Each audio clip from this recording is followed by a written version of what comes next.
Obviously, someone getting drunk at 7 in the morning is not a good thing. Showing up at school just reeking of booze. Jeffrey was a lonely teenager who kept to himself. When he did become the center of attention, it was accidental. Well, I was on the yearbook staff along with a couple other of my friends, so we would goad Dahmer into sneaking into various photos for the yearbook, and one of those was the National Honor Society, which obviously he was not a member of. And when the advisor caught a look of it as we were pasting it up, he blacked his face out of the photo, which they then ran, which is sort of a symbol of his wasted youth. Just this blacked out face, you know, the boy who didn't exist. Jeffrey's complex character meant that whilst seemingly happy to fade into the shadows, he also felt a desperate need to draw attention to himself. A bunch of us got together and raised, put a pool in of $35, I think it was, for him to put on a performance at the mall of his seizures and epileptic fits and various acts of weirdness.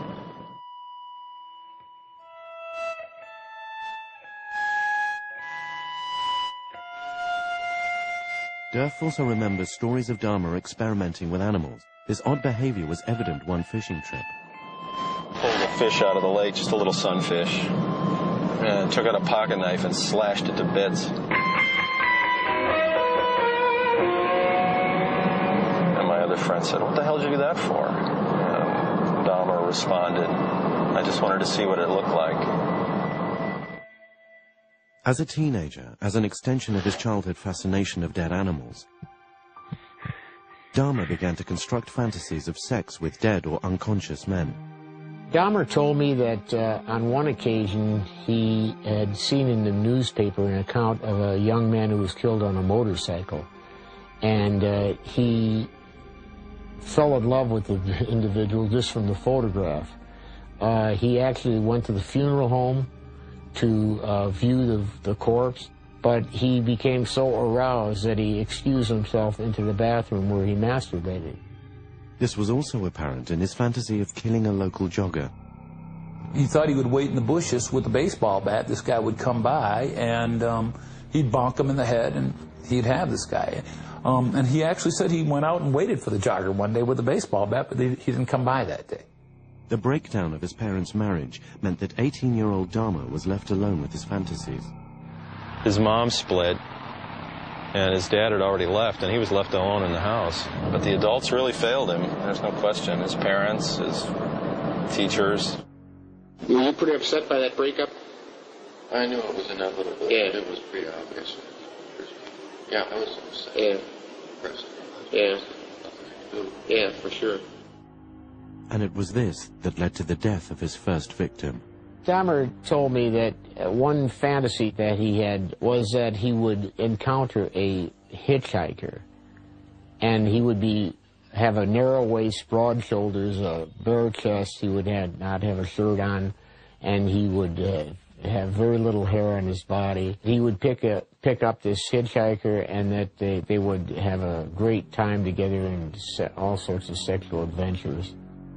He was driving down the road, and he saw his fantasy hitchhiker.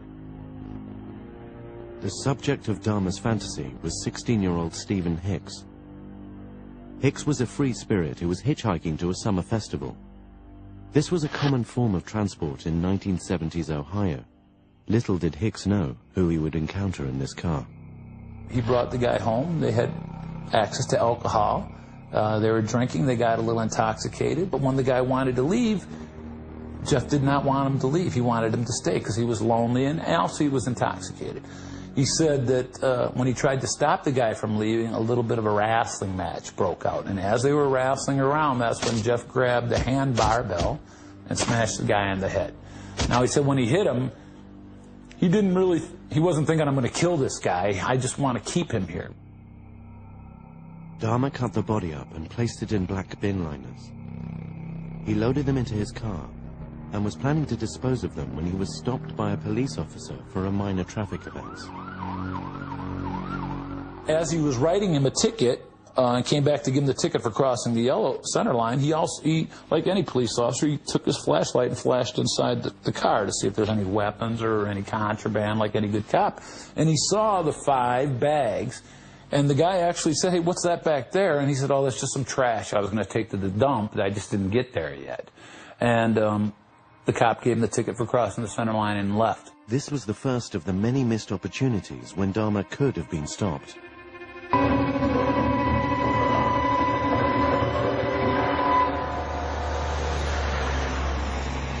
This is Dahmer's house. This is where he killed his first victim. He took it into this crawl space and apparently stripped the flesh off the bones underneath there. And when the cops went in there, turned his light on, and the whole thing lit up. Ceiling, floor, walls, everywhere. Just covered in dried blood. He then smashed the bones up with a sledgehammer, stood in the middle of the woods, and spun in a 360-degree circle, throwing the remains as he turned. He said for the next couple of weeks he'd read the paper every day to see was there anything about this guy missing or anything. Never did. So he realized, I got away with murder. I killed somebody and nobody knows about it. I'm gay and nobody knows about it. Again, from the very beginning, more secrecy became part of his life. It also tortured him. And that's kind of how it started, and then it just grew from there. It would be 9 years before Dahmer would kill again. Once he did, he would be unable to stop.